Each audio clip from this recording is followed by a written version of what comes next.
Ellsbury sitting out, so it's Almost a wet fart. Laloma is now right around 90 pitches. I think somebody found another radio station. Tapper right in front of the plate. Ionetta fields and fires to first.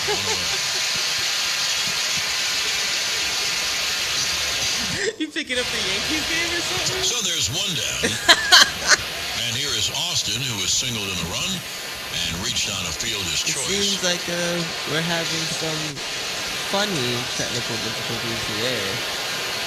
I don't know who's playing, but hear the static and the cheers. It sounds like they're having a lot of fun going on over there. I'm your host, Will D, and welcome to another episode of Will Reviews. And on the note of this baseball game in the background, I guess we should start off with a little bit of sports tonight. Since, baseball was just playing, well, one thing that's happening in the news is that Tim Tebow is thinking about playing baseball and actually has lined up a workout session with about 20 different teams.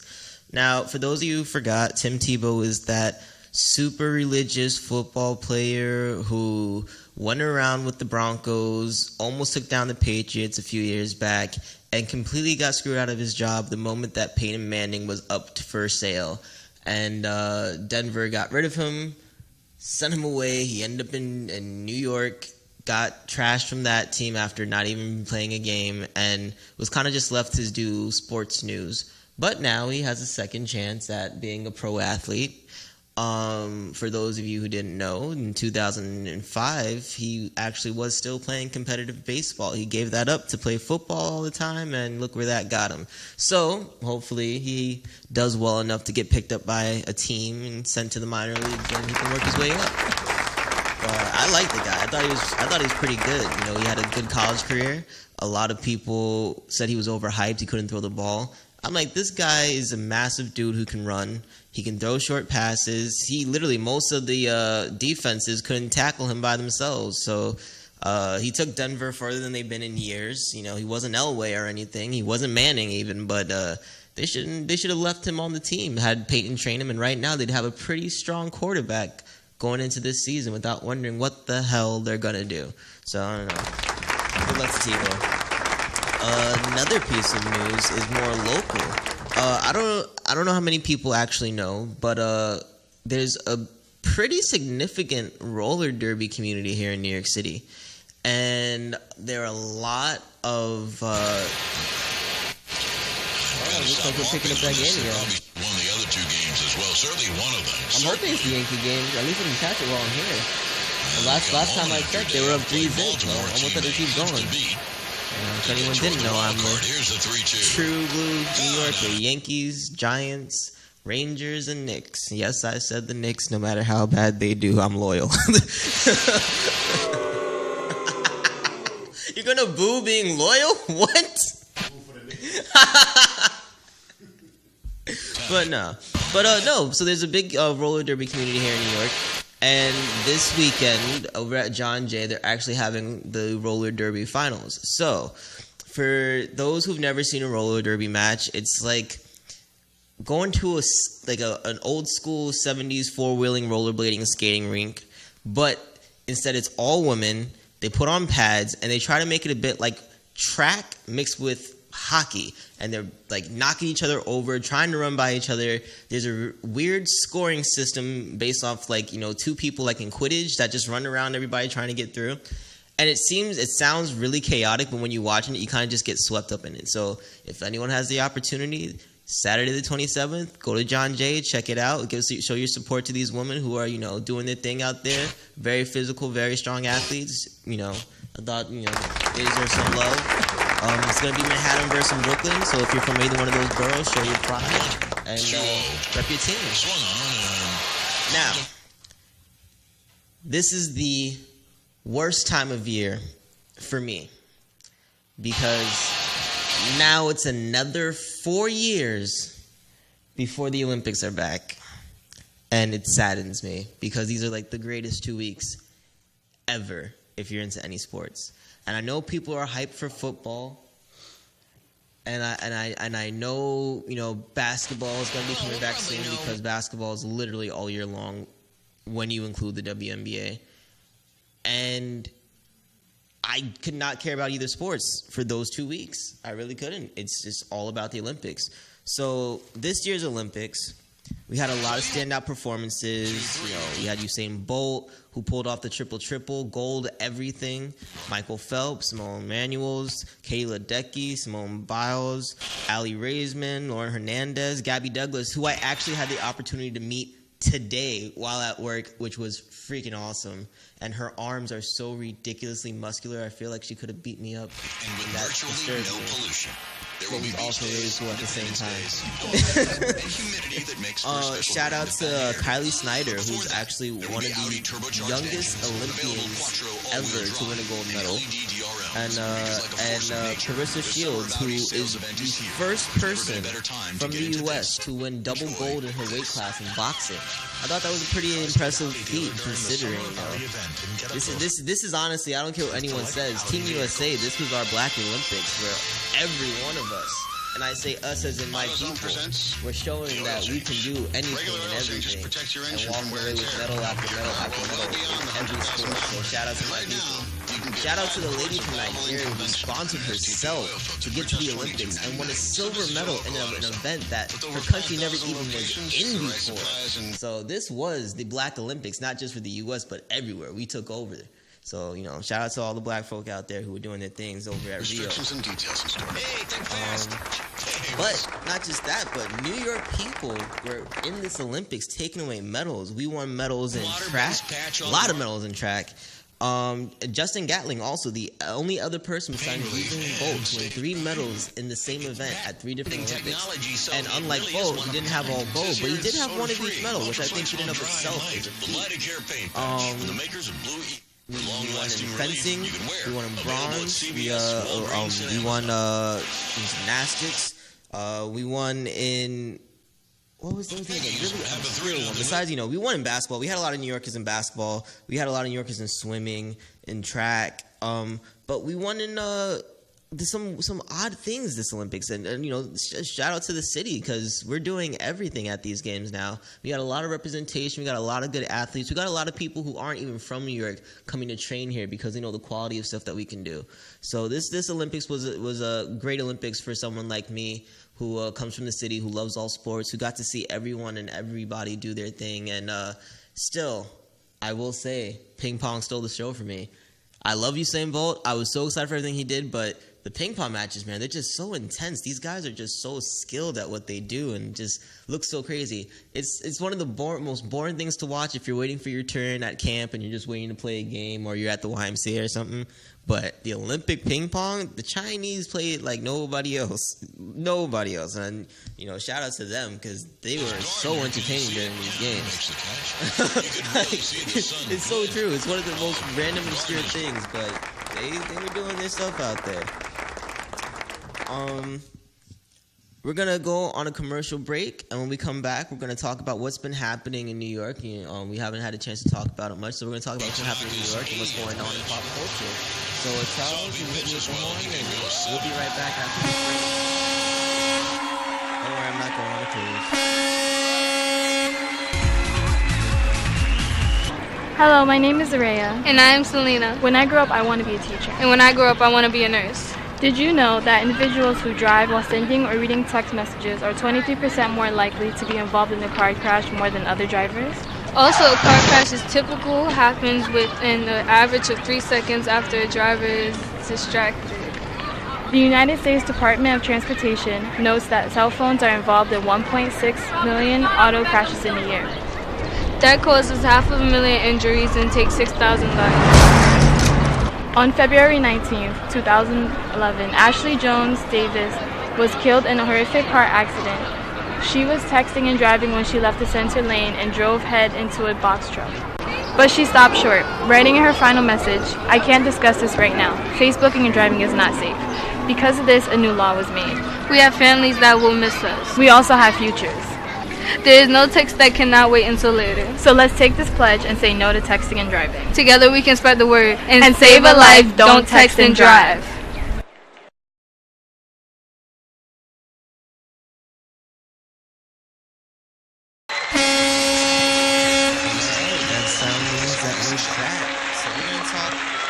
was about some stuff that's been happening in the city, some stuff that's going to be happening in the city. Sales plan based on 2015 calendar year sales. So one thing that's happened in the last few weeks is that New York City officially won the best tap water in New York State.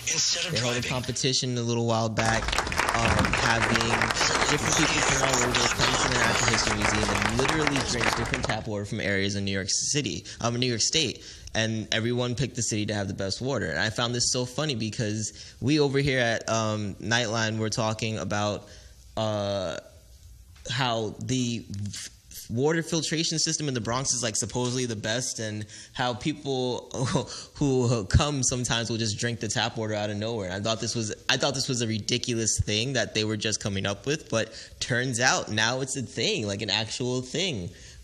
So yay New York for having the best of all the dirty water in the state. Hopefully none of it from the Hudson. And Commissioner Bratton says that he's going to be leaving in September, which has a lot of people happy because they feel he hasn't enforced a lot of the things that he should. Others that he's been telling cops to do things that they shouldn't be doing, and not to say he has or hasn't, but frankly, if NYPD needs to change, and it does, then perhaps the person at top needs to change too. So hopefully whatever Commissioner Bratton is going to do fulfills the rest of his life, but I'm happy for some change.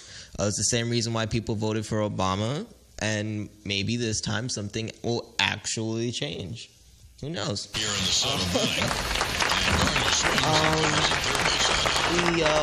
We also have a couple of interesting events happening around New York City this weekend, which I find to be so ridiculous since this so happens to be the one weekend that I'm not going to be in the city.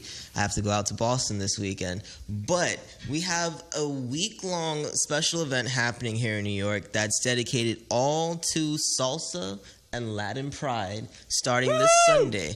So check it out. There's an international salsa thing going around New York City. There are going to be a couple different events happening in different areas in the city. You know, Google it, look for it. But if you want to enjoy a taste of Latin culture, this is the week to do it here in New York. So just keep your eyes out. However, this Sunday is also a very special parade having its second annual walk down 8th Avenue. Now, I don't know about you, but I missed the first annual one. How about you, Charles? You have any idea what I'm talking about? So, in 1992, a law was passed here in New York that allows women to walk around the city topless. And this entire weekend is all about a feminist movement to free nipples. I swear to God, this is a thing. I found out about it myself just the other day. So there are going to be different events all around the city where you can hang out topless in the park, or just walk around and stroll and be with other semi-nudists. That's right, I said semi-nudists because you still got to keep your pants on. Which will all wrap up on an event on the 28th, walking down 8th Avenue, starting, I believe, on 58th Street, where you're going to have the Free Nipples Parade. And everyone there, guys and girls, will be walking down 8th Avenue, no shirts on. So for all of you who are excited to see the different chests walking around, do not forget the hairy bellies that will be walking around with them. And anyone who's known me has probably seen me on a few random things, right? One of them being World Star Hip Hop. And this was because back in, I believe, 2013, I walk onto a 4 train, and there's this lady, easily late 50s, early 60s, just sitting there topless on the train, reading a newspaper, and somehow, some way, the way that we get knocked into the train, you know, you're rushing in 125th Street early in the morning, I'm the lone fool that gets stuck standing next to her, and a bunch of these teenage boys keep trying to get her on camera, shouting out, you know the classic World Star Hip Hop, asking her a bunch of questions. One of them that they kept repeating and angering her as she shook her paper, saying, "Why don't you put on a shirt, Grandma? Where's your shirt?" So I'm standing there the entire time trying not to laugh and trying not to look down. And as this gets harder and harder, the worst part is we get to 86th Street, And this lady walks on with her child, and the way that they get knocked around, they end up right in front of this lady. Now, the mother didn't seem to notice, but the girl jumps up and is going, "Oh my God, I've never seen someone move in a packed train car from one side of the train to the other, but that lady yoked up her child and ended up all the way at the other end of the car." And all that was caught on footage. So that's one of those great New York moments thanks to this law passed in 1992. And we'll all be seeing some topless people this weekend on transit. So anybody taking MTA, this is my warning to you. Bring some shades, a Game Boy, your iPod, but just don't look up from Friday until Monday.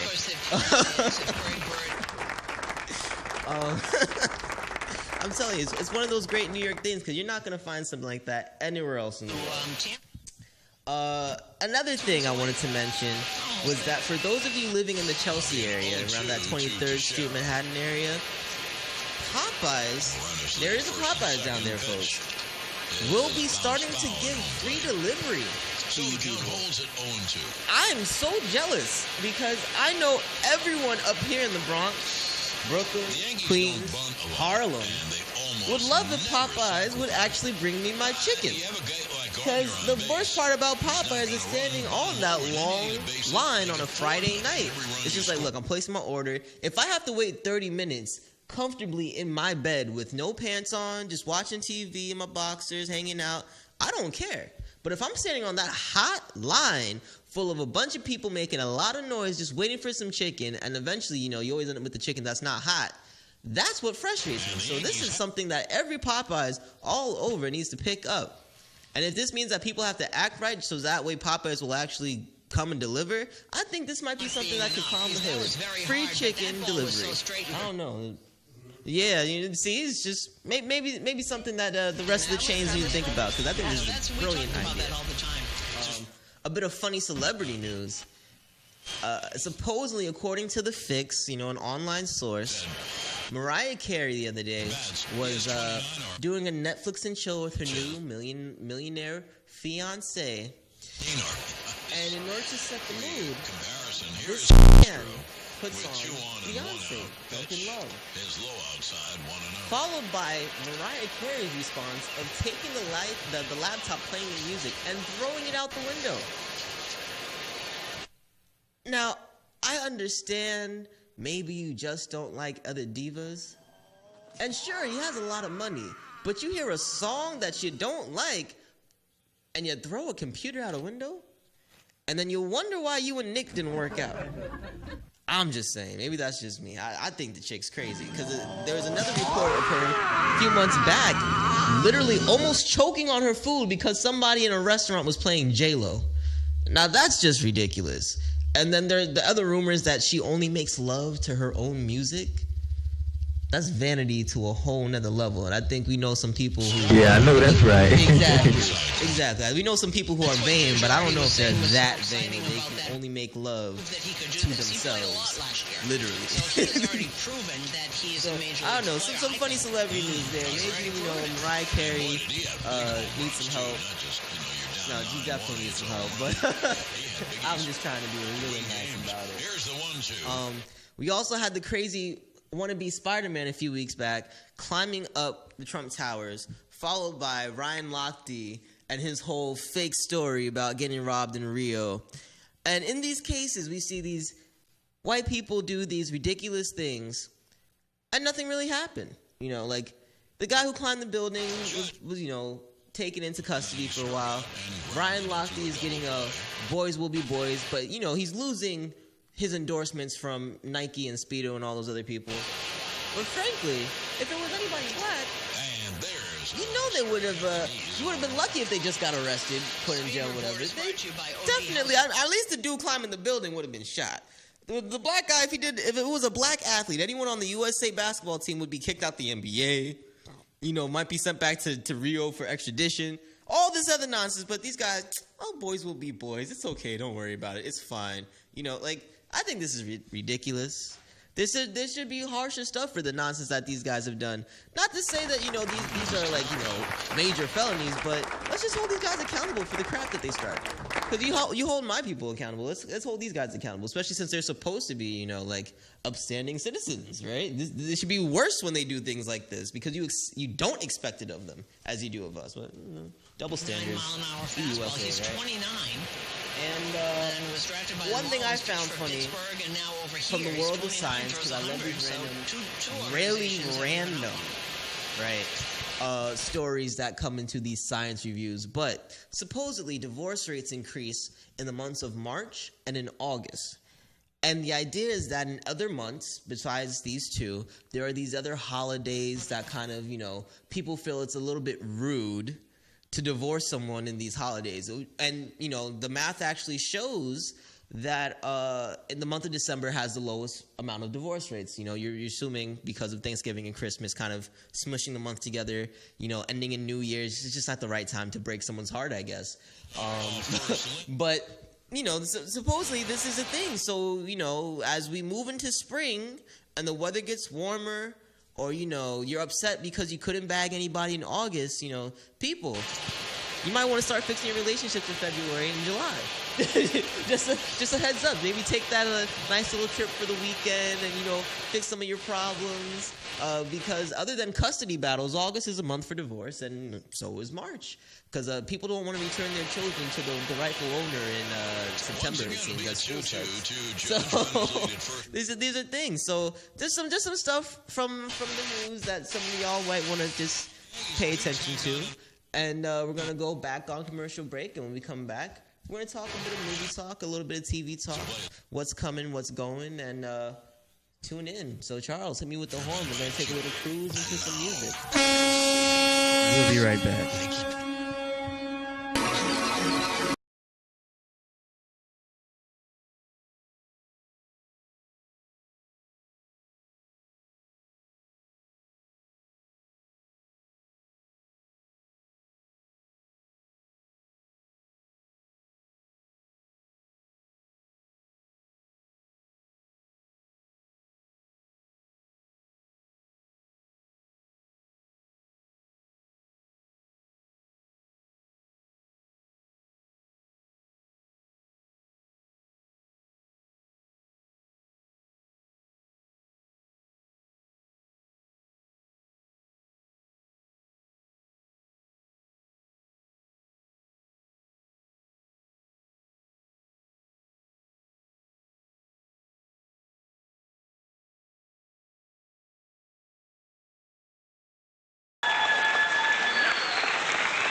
It looks like we're back. So what's the score over there? I think last I checked, there was 4-6 on that my brain, but I could be wrong.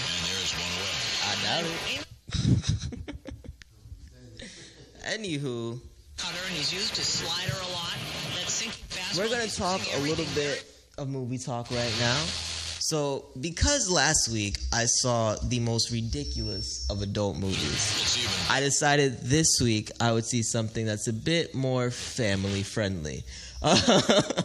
And I went to go see Kubo and the Two Strings, which is made by Leica Films, the same guys that did Coraline, the same guys that did Box Troll, that odd claymation-looking stop animation thing. Now, one thing about these guys is that they like to do these children's movies that aren't just children's movies. And I absolutely love that conceptually, because a lot of the best moments I have nowadays are when I look back at some of the old shows I used to watch as a child and realize all of the innuendos and the adult themes and the stuff that like just completely bypassed me back then, because I'm just like, ooh, look, cool colors, corny jokes, and action. But now I'm just like, damn, they were really throwing some stuff in there. And I feel like that's something that's missing from a lot of the content that's created in the last 10 to 15 years. As we've like moved from the mid 2000s onward, it's all about cheap jokes, this, that, and the third. Everything's very in your face. Everything's very like slow. Like for the children's stuff, it's very clean. For the adult stuff, it's very raw, and there's no thinking involved. Like I like the shows where kids are enjoying it and parents just go, "Did they really just say that?" Those are great shows. because the kids don't realize what they're learning. And then eventually it all becomes relevant to them later, and they kind of just can look back on it and kind of use the stuff that happened to the characters to kind of like learn the lesson before actually making the same mistakes. So I feel like a movie like this, it has that kind of feel to it, but instead of really teaching a lesson, I feel like what these guys do a great job of in this movie is really taking on the whole idea of like a Japanese culture. And the art styles, the comedy, the way that people interact, the formalities, the just the whole kind of culture.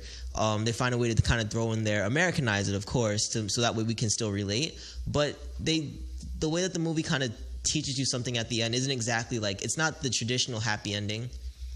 It's an ending that definitely left me like so that's it, like that's what happens, but not even in a bad way, just kind of in one of those like, whoa, because a lot of what I'm a big guy into Japanese like pop culture, and a lot of what their shows do, a lot of what even their animation does, is kind of just leave you with like a realistic ending and like a sense of philosophical knowledge, or you're just like, I might have just learned something that's too deep for however old I am, no matter how old you are.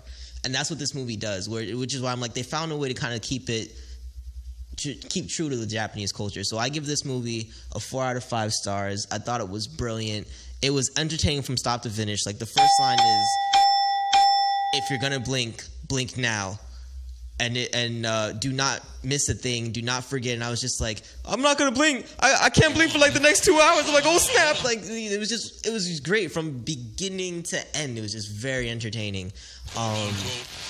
Very sad too. I was surprised by how sad this movie was, because like, not to say that Laika's not known for touching upon the heartstrings of the sympathetic and empathetic feelings that we have for those with less and that have lost, but like, this movie was just really dark. Despite the lightness of the characters, there's just a really dark story underneath it, and I feel like that's a great tone for what they do and for what need be said in the story that they present. So all of you guys, take your children to it. Even if you're an adult with no children, go see this movie. When I went to the theater, there were a lot of couples who went to go see this. It's just a really great movie that I found to be really refreshing. All due considering there's a lot of crap brought out these days. So I thought it was pretty good. Play scratch-off games from the New York Lottery and take a break from the expected. Hey, look at that. Hey, you gotta play to win, right? But no. And then there are a lot of shows that are coming out this fall, and we were talking a bit about it last week, but we didn't get to everything. So one of the shows I wanted to talk about was the show Atlanta. It's kind of, guys trying to make it in, Atlanta, which could really be boring if you think about it, or it can be really ridiculous like Love and Hip Hop. But frankly, this is a show that has, Danny Glover, right? And not Danny Glover, the old black man who's too old and just like a few days from retirement, but Childish Gambino, the rapper, the one that people were hoping would play Miles Morales in Spider-Man before, the change for the Avengers. And they did him justice, but I still would have loved to see Childish Gambino as a black Spanish Spider-Man. Instead, I'll get to watch him in Atlanta. And a lot of people who may not know him as the rapper Childish Gambino might remember him from the show Community. Just really hilarious, great actor, and I can't wait to see what him and his friends on the show actually get themselves into while trying to make a success of themselves. A city known for being really good and positive and upbringing, as well as totally negative and wild and crazy, because what's better than trying to make it in a place where no one else can, right? And I say that coming from New York. Another one that has me extremely excited is a show called This Is Us. And it has that same kind of feel like the movie Crash, where you have a bunch of these different stories going on, and it all relates to one moment in time, which I believe is a birthday party. So you have a guy who's never met his father before, and he's trying to get to know him and find out why his father abandoned him. You have a couple who's trying to have a baby, and one dealing with being pregnant. It's just a lot of mashups, and I love shows like this because more often than not, I find that I know a lot of people through a lot of people. And it's funny when you have that one moment where you realize you all kind of know each other, you learn a lot about each other and stuff like that. So that, like, in reality, that's a really entertaining thing. So to follow these different groups as they reach that one moment, like what leads them there is like that night when you meet with people and they actually tell you their stories. So I think this is going to be a really fun show to watch. I think a lot of people should look out for this. It's on NBC coming up. So just take a look. You're going to come see it. There are also a lot of new shows coming out. One of them that upset me is because we were speaking of Danny Glover just a second ago, but now I'm talking about the old man Glover. After the failure that was Rush Hour, right? You cannot pull off that Jackie Chan, Chris Tucker love. They're gonna try and redo three old school things in this new fall season. The first one, because of Danny Glover, will be Lethal Weapon. So now they're going to, after the failure that was Rush Hour, their next brilliant idea is to do Lethal Weapon. There's just certain things that should just not be episodic, and there's certain things that just should not be redone. Lethal Weapon ran out of things to do by Lethal Weapon 4. But you know what? At least the casting was funny enough and entertaining enough that you can put up with it. I don't think anyone in their right mind thinks that Mel Gibson and Danny Glover can fight Jet Li. Right? But it was fun to watch. I just can't help but say I loved it. Besides that, they're going to be redoing Knight Rider. So we're going to be getting our talking car back. And I'm not too thrilled about this. At the same time, I forgot there's actually a fourth one. They're going to be redoing Baywatch in the next few seasons, which I think might be a good idea. Just because it's Baywatch, you can't go wrong with Baywatch. You know, you just might want to put it on Cinemax at night, but whatever. But the one that really ticked me off when I saw this, because the original was ridiculous. They're bringing back MacGyver. A one away, and here is Austin. And for those of us who are under the age of, I'm guessing if my math is right, about 35, MacGyver was a show where this guy was like a secret agent and would get trapped in all these different places or in these scenarios where he's surrounded by a bunch of people and get left with like random things like a rubber band and a razor clip or his sunglasses and a belt and a shoe that's like torn apart but has some shoelace left to it. Not even all the laces, just some of the lace. And would find a way to use these most ridiculous things to get out of these random scenarios that like most agents would never even get into. I mean, the premise of it was so bad that for years SNL had like a little skit called MacGruber that probably was slightly more realistic than the MacGyver TV show. Now, don't get me wrong. The actor himself I love. He's the leader on Stargate SG-1. And, it's so cheesy that I guess you can kind of fall in love with it. But it was so bad that I don't know why someone would think 30 years later that this should be redone now, right? With all the different shows we have going on, especially agent shows, thanks to Marvel, thanks to the fact that a lot of people want to find and feel like they're secret agents. You even have Quantico going on, a fake, what would it be like to be an FBI agent kind of thing. Although, don't get me wrong, I love that show. It's great. But now we have MacGyver? Really? I don't even think TV Land plays the repeats of the old one. Now we got a new one? I don't know. This kind of stuff just kind of it gets to me. You know what? I'd rather get another extra hour of The Price is Right than watch MacGyver. And I wanted to talk a little bit about the WWE. They just did SummerSlam. They just had NXT TakeOver Brooklyn. So they were here in New York. They were doing their thing. I don't know how I feel about this new SmackDown versus Raw that they have going on, though, since we are talking TV talk.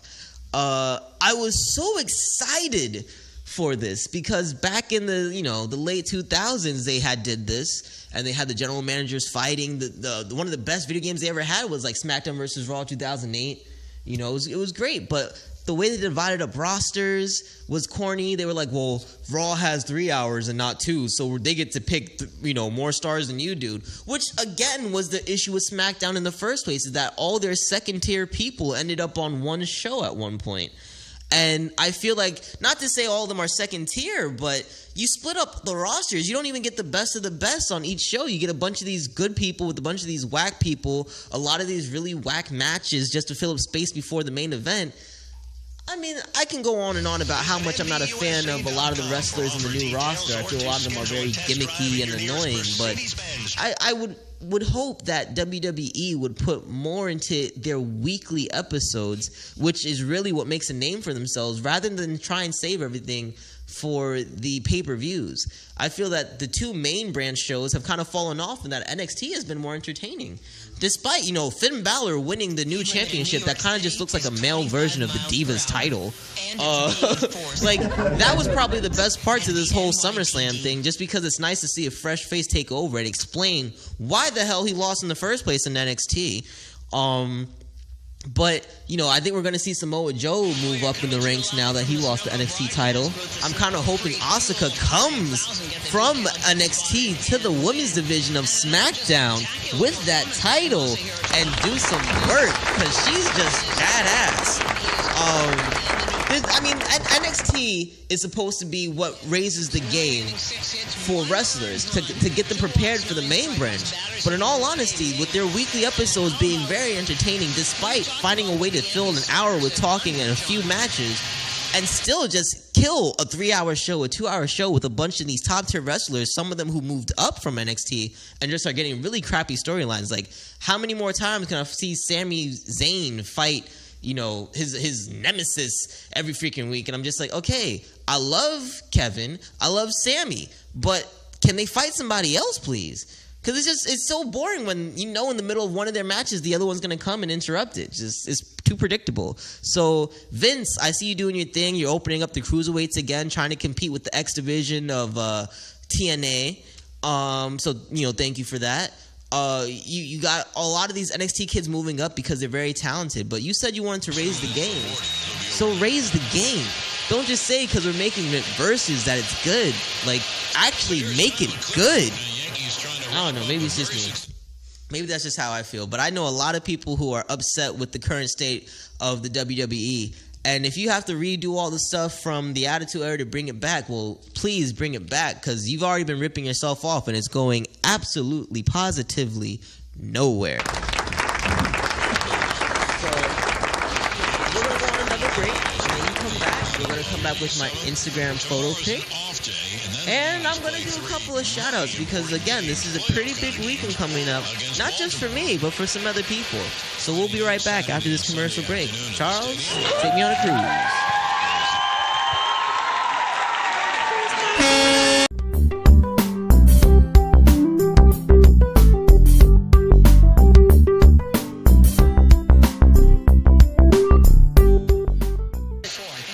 Because, I was talking sports earlier. And I had fun last night at an event where we had some drinks and ate some pizza and we played video games over for the ESC Gaming. They're doing something every Tuesday where they give you free food and drink. You test out some games for them so they can figure out the bugs. And it's going to be going down every Tuesday until the end of September. So if you would like, join me, join my friends. Let's vibe, let's have fun, and let's go play some video games together, people. But on that note, because we were having fun last night, I saw this on one of my fans, Left to Cry. His name is Brandon Curley, but on Instagram, he's Left to Cry. And it says, when you hit the last cup in beer pong, showing Keira Knightley in Black Swan doing the Kobe moment, because honestly, that's how me and all my friends feel. You hit that last shot, you put the flick of the wrist in there, you follow through, it drops in there, and you're just like, yep! It's just a great moment. I felt since the last few weeks, we kind of had some pretty, in-your-face political stuff. I figured this would be a nice, lighthearted way to enjoy my Instagram pick of the week. Check out my boy Left to Cry. He's doing his rap game thing and hitting us with some funny stuff on Instagram. But again, so this weekend is a very special lady's birthday. Her name is Karina Davis. And if you could not figure things out, she is my sister. So this weekend I will be up in Boston hanging out with her. my brother-in-law, my niece and nephew, who you probably see in just about all of my profile pictures on Facebook. And I'll be out there. I'm going to go and I'll go see Don't Breathe for you guys while I'm out there hanging out with my peoples, my family, and my friends. To do my little mini vacation, I'll take a bunch of photos for you guys too. But besides that, I mentioned the free nipple parade going on and the New York City International Salsa Week. But there's also something else happening this Saturday. By the way, Girardi, there is an event at the Willis Avenue Community Gardens here in the Bronx. That's 401 Eastern 43rd Street for those of you who do not feel like Googling where that is. There is a event going on, Nothing But Women Power. It's all female performers. We have dancers, poets, singers, all performing there from 1 to 6 o'clock. It's produced by the LDM Show, Nightline's Thursday night mainstay at 6. And go check it out. Enjoy the artists. Show your support. If you're unable to make it to the actual event for whatever reason, tune in. Click on the LDMshow.com.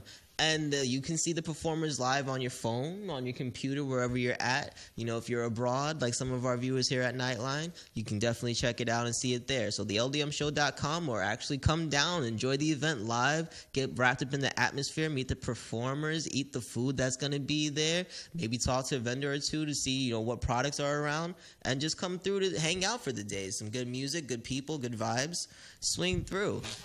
Also coming up the Saturday after that over at Community Gardens will be a back-to-school event. And I'll talk to you about this again next week, but there'll be an event there. So for those of you who have children going back to school, or those of you who know children who may not be able to afford book bags, come through, bring some bags, some pencils, some notebooks, glue sticks, stuff that these kids, we're talking about kindergartners, all the way up to 5th grade, even up to 8th grade, things that they're going to need because, all of us from the city, those of us, who come from where we come from, we understand that some people just don't have it like that. And if you do, please show your love, support, come through, enjoy the event. We're going to have some performers there, some food, some games. Bring your children. Have a fun day there. But yeah, so this Saturday, Nothing But Women Power. Show your love for the women performers. The first 100 people at the event on September 3rd, will be receiving bags and other prizes that day. So definitely come through and enjoy the Willis Avenue Community Gardens. They're showing love to the community, so show love back, community. Show them that you understand and you love what they're doing for you. They're here for you, and they're here for all of us. And before I go, I wanted to give one more shout out to my boy Paul. He's been holding me down at work every day, so I just want to show love to my boy Paul. And show love to my boy Jared, who's promoting the show on Facebook. Thank you very much. Promote the show. I pay attention to everyone who's on the page, so like us on Facebook, Will's Review. And send me a message, shoot me whatever. You want to chop it up, you want to talk politics, you want to talk news, you want to talk celebrity gossip, want to talk sports, come on, feel free to come through. We're here every Wednesday, 5:30. And on that note, I'm your boy Will D. This has been Will's Review here at Nightline Radio. Shout out to LDM Show, shout out to R&R Show. So watch me tomorrow from 6 to 10. And Charles, take us away.